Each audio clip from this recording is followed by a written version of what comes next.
Bienvenue dans cette nouvelle vidéo de Lexical Info. La présence militaire française critiquée, l'Alliance des États du Sahel affiche des succès. N'oubliez pas de vous abonner juste en bas de cette vidéo.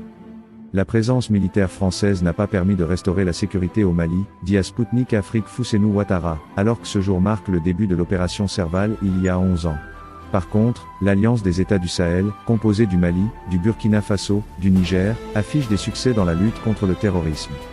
L'opération Serval a démarré le 11 janvier 2013 pour durer jusqu'à juillet 2014. Rebaptisée Barkhane le 1er août 2014, cette opération militaire française a été interrompue en 2022. Sputnik Afrique a interrogé Fousseynou Ouattara, vice-président de la Commission de la Défense et de la Sécurité du Conseil de transition au Mali. On peut dire que cela fut un bilan très négatif, un bilan qui fut imprégné de beaucoup de désolation parce qu'on a vu que beaucoup de nos villages avaient été dévastés, les camps avaient été attaqués et nos soldats furent très souvent sujets à des attaques terroristes, avance-t-il. Il évoque les contraintes, imposées, selon lui, sur les forces maliennes. Nos soldats n'avaient ni la possibilité de se défendre parce que la France nous empêchait de réarmer nos soldats, d'avoir accès à des achats d'armements dont on avait besoin, à des équipements modernes. À cette période, l'armée malienne était confinée, était cantonnée et dépendait du bon vouloir de l'armée française.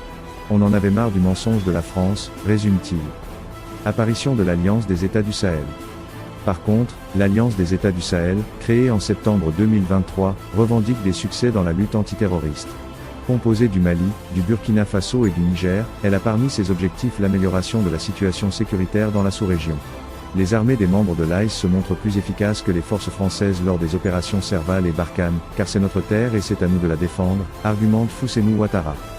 Aujourd'hui, avec la création de l'AIS, les trois armées sont réunies et, de façon coopérative, luttent ensemble contre le terrorisme.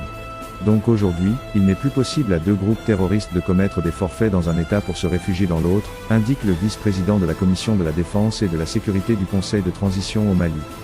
Il voit même, dans peu de temps, la fin du terrorisme endémique dans la zone dite des trois frontières. Échec français.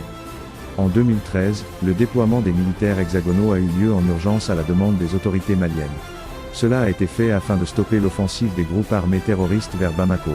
Merci pour votre aimable attention et n'oubliez pas d'activer la cloche de notification pour recevoir les prochaines informations. Merci.